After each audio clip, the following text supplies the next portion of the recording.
Is there a viable candidate for the presidency in the 2024 election? Oh, the short answer is no. I just want to put it like this. All right, look, here it is, man. As you know, I'm a big sports fan. It is what it is, and you can put on your tinfoil hat. Okay, if you want my real answer, it is the person who's not going to win. It's Nikki Haley. Like, I don't agree with everything she says, but at the same time, it's better than the geriatric battle we have right now. I mean, like, what are we running this back? Biden, Trump again. We're running this back. Now, it's cute to run things back from 2020. Like, I don't know, San Francisco and the Chiefs. Yes, we're running it back. And I hope we have the same result. In a weird way, would it be Sleepy Joe or a war criminal? I mean, like, or an actual criminal. It's like, what are we doing here? We're running it back. We can't find nobody. So I'm looking at Nikki Haley. I do not agree with a lot of things she says, but I could at least say it comes from a place of sense and someone who may or may not. We got two of the oldest candidates that are running in our American history. Look, let me put it like this. You turn 65, they start thinking about taking away your driver's license because you can't see as good. What are we going to do with someone who's pushing 80 running the highest office in the land? What? Like, we starting beef with other countries because you didn't get a nap today? Man, get out of here. Like, we need someone. I look at Nikki Haley this way. That is a person who learned on the job. She was a governor. She was in South Carolina. And she's the only person in the GOP who could just come out and just say, what's up? Hey, look, I totally understand, but we need to do better. And your definition of better is whatever her definition of better is. But I would love to run the dice with something that could work out for my benefit, or if it's Joe, it's going to be the same old, same old. If it don't broke, don't fix it. Joe's the only president who got elected, and we lost track of our vice president. I'm looking for Kamala, and I'm just like, yo, get your man. Where are you? So, and Trump, I'm sorry, we just going to run it back. Man. Trump being elected as president will be the last 20 minutes of training day. Oh, you okay. All right. I'm putting cases on all you huh? You think you can do this? Jay! You think you can do this to me?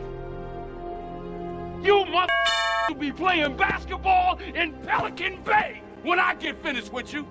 He's putting cases on everyone out there. So I don't want to see the revenge tour. So give me Nikki Haley. That's it. The question has to be stated, viable for whom? Because if you're black and you're not asking what the two-party system has given you besides empty rhetoric and unfulfilled promises, that also mean that you're ignorant. So we have to ask, what is the benefit of our participation? Have we identified things that we specifically are going to be able to get as a vote of being part of the process? One of the things that we discussed in the early Citizens video was that young blacks are disillusioned with the voting process. There's a lot of research showing that. And it was just assumed, of course, that they would vote Democratic because that's what traditionally blacks have done, especially in the 20th century. But Jim Crow Joe's numbers have plummeted amongst blacks. And Donald Trump's popularity has exploded amidst the media and judicial assaults on him and all these court cases and everything else. So what's happening is the strategy has really backfired because a lot of people that are in support of President Trump, they're more so supportive. The media has tried to wage this campaign where they're trying to separate him from his base. It's only emboldened the base because now they're thinking somehow he's been railroaded. And one of the things that has made him unpopular, I think, against the global white elite is his exposing voting machines is kind of like the sham that they are. He even made the statement that if he were elected president, that he would reinstate paper ballots. I don't know exactly how he would do something like that. Now, is this saying that his energy, his propaganda, and whatever he represents is in the interest of black people? Absolutely not.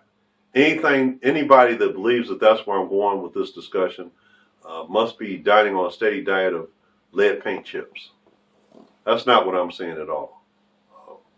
One of the things that we need to understand is that Donald Trump was a Democrat up until about 2016 when he ran for president.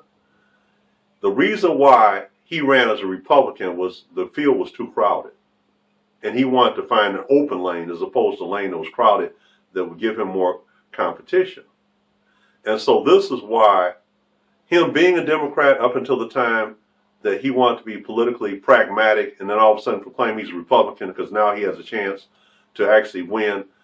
This is why we have to really question how relevant the Republican-Democratic dichotomy is. Do you identify more as a Democrat or a Republican?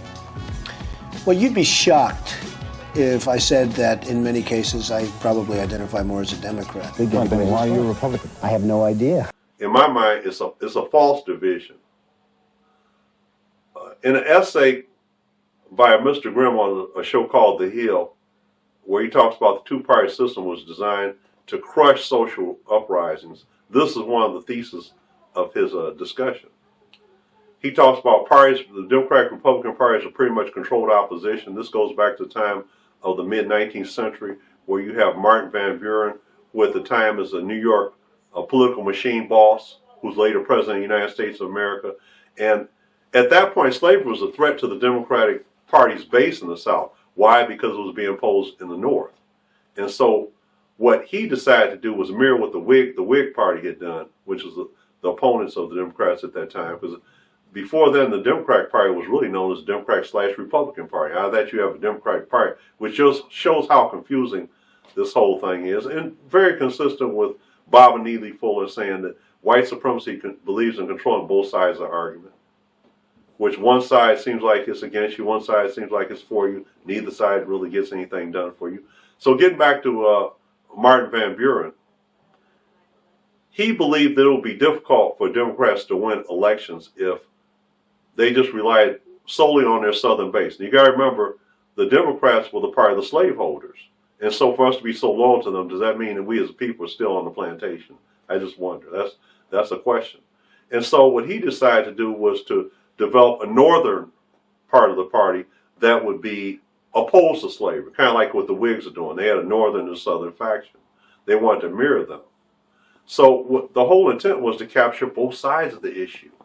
But at the same time, you have the Democratic and Whigs trying to capture both sides of the slavery issue to garner support and to have an electable presidential candidate.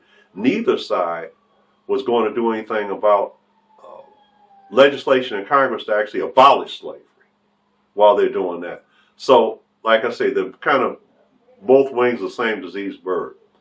The Whig Party split as a result of this northern and southern faction. Northern faction, which was supposed to be the full spectrum of slavery, including a lot of people opposed to it. The southern faction, which was even some planners that were against the abolition of slavery. And so as they descended and collapsed as a party of the Whigs, now you have the Republican Party by 1860, and you have Lincoln, who was a great liberator, who only opposed slavery to preserve the Union, because Lincoln was documented as saying that if I could preserve the Union without liberating one slave, I would do so. That's actually what he said. So that's why this battle was fought. And so one of the questions was asked by this episode on the two-party system, how it's designed to crush social rebellions, was that why are Republicans opposed to elections?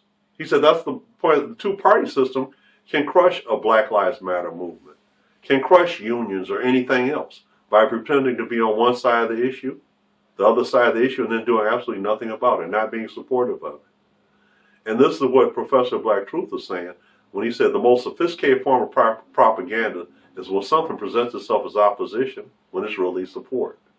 Again, you got the dichotomy. He also said the Republicans perpetuate the violence, and the Democrats say they're not going to do anything about it. So the question that we have to ask as a people is, are we about tangibles, or are we fighting over a Democratic as opposed to a Republican plantation? This reminds me of a discussion I had yesterday with a young lady that ran this past, and she said we still should be voting because if we don't, the guy that's going to be more repressive is going to, the guy that represents the element that appears to be more repressive is going to be in office. Obviously, she's talking about Donald J. And my question to her is, again, if one group seems like they're encouraging, egging on, and promoting racist acts and violence, and the other group is doing nothing about it, then which one is your ally? And so that's the question I asked. Do we have any vested interest in the process? Is there anything we're going to gain from it? Or is this just high theater?